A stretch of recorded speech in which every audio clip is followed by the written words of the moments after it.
Sukap yang malam. Senja yang kau kirimkan sudah kuterima. Kukira sama, lengkap, seperti ketika engkau memotongnya di langit yang kemerah-merahan itu. Lengkap dengan bau laut, desir angin, dan suara hempasan ombak yang memecah pantai. Ada juga kepak burung-burung, lambaian pohon-pohon nyiur dalam kekelaman. Sementara di kejauhan perahu layar merayapi cakrawala dan melintasi matahari yang sedang terbenam. Aku pun tahu Sukap, senja yang paling keemas-emasan sekalipun itu hanya akan berakhir dalam keremangan yang menyedihkan. Ketika segala makhluk dan benda menjadi siluet, lantas menyatu dalam kegelapan. Kita sama-sama tahu keindahan senja itu. Kepastiannya untuk selesai dan menjadi malam dengan kejam. Manusia memburu senja kemana-mana, tapi dunia ini fana Sukap. Seperti senja. Kehidupan mungkin saja memancar gilang gemilang, tapi ia berubah dengan pasti. Waktu mengubah segalanya tanpa sisa. Menjadi kehitaman yang membentang sepanjang pantai. Hitam, sunyi, dan kelam. Rupa-rupanya dengan cara seperti itulah dunia ini mesti berakhir. Senja yang kau kirimkan telah menimbulkan bencana tak terbayangkan. Apakah engkau tahu suratmu itu baru sampai 10 tahun kemudian? Engkau tidak akan tahu Sukap. Seperti juga engkau tidak akan pernah tahu apa yang terjadi dengan senja yang kau kirimkan ini. Senja paling tidak berharga dalam hidupku Sukap. Senja sialan yang paling tidak mungkin diharapkan manusia. Senja ini baru tiba setelah 10 tahun. Karena tukang pos yang jahil itu rupanya penasaran dengan cahaya merah keemas-emasan yang memancar dari amplop itu Sukap. Cahaya itu telah mengganggunya semenjak dia menggenjot sepeda dari kantor pos, berkilau-kilauan dan memancar di tas surat yang tergantung di boncengan sepeda. Begitu rupa sehingga cuaca siang menjadi kacau. Angin menderu dan ombak terdengar menghempas-hempas. Meskipun dia bersepeda mendaki Bukit Kapur. Demikianlah, maka ia suatu hari, suatu ketika berhenti. Dari dalam tas itu terdengar suara-suara.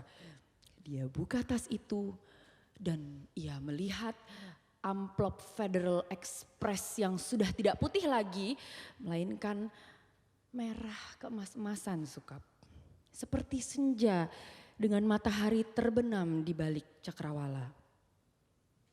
Tukang pos itu mengambil amplop tersebut, menimang-nimangnya. Agak berat juga, maklumlah. Bukankah amplop itu berisi senja Sukap?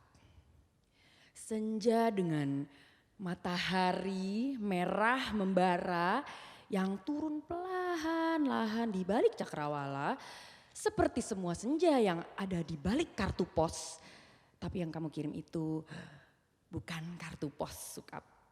Yang kau kirim itu senja di tepi pantai dengan hembasan ombak, bau laut, dan angin yang asin. Kamu pikir berapa ton beratnya pasir di sepanjang pantai itu Sukap? Kira-kira sedikit dong. Masih lumayan Kemudian tukang pos itu kuat menggenjot sepedanya mendaki Bukit Kapur. Buset. Kalau anak-anak kecil tahu ada matahari terbenam di dalam amplop itu lantas bagaimana? Kamu tahulah Sukap, anak-anak di daerah Bukit Kapur begini itu tidak punya mainan yang aneh-aneh seperti di kota. Mereka hanya tahu kambing dan kerbau, ikan dan belut, sungai dan jagung.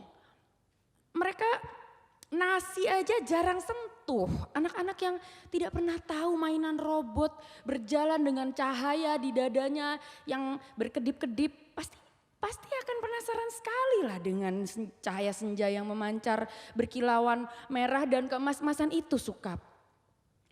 Mereka memang tidak pernah melihatnya Sukap karena tukang pos itulah yang telah mendahului mereka.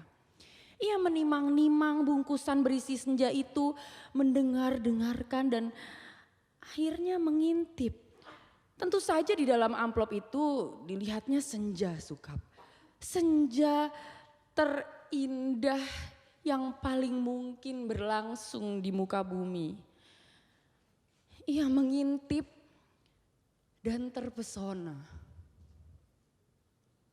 Ia buka amplop itu. Sebetulnya menurut kode etik profesi itu tidak boleh. Tapi manusia manapun bisa melakukan kesalahan bukan? Ia buka terus amplop itu dan melihat senja dengan langit merah keemas-emasan di dalam sana, di mana mega-mega berpencar seperti perahu di danau, memberikan perasaannya nyaman dan tenang. Siapa yang tidak suka merasa nyaman dan tenang di dunia ini Sukap? Di sebuah dunia yang sudah miskin, masih bersimbah darah pula. Maka jangan salahkan tukang pos itu Sukap. Jika ia kemudian menjadi begitu penasaran dan memasuki senja yang terbentang. Tidak ada yang tahu apa nasib waktu. Ketika anak-anak akhirnya berkerumun di sekitar sepeda yang tergeletak itu, mereka hanya melihat cahaya senja kemerah-merahan yang semburat membakar langit. Amplop itu hanya bocor sedikit, tapi akibatnya sudah begitu rupa. Ini semua gara-gara kamu Sukap. Apakah senja di dalam amplop itu tidak berhubungan dengan waktu? Apakah tidak ada waktu di dalam amplop Federal Express itu? Apakah aku harus peduli dengan semua ini Sukap? Apakah aku harus peduli? Kamu betul-betul merepotkan aku Sukap. Dasar laki-laki tidak tahu diri.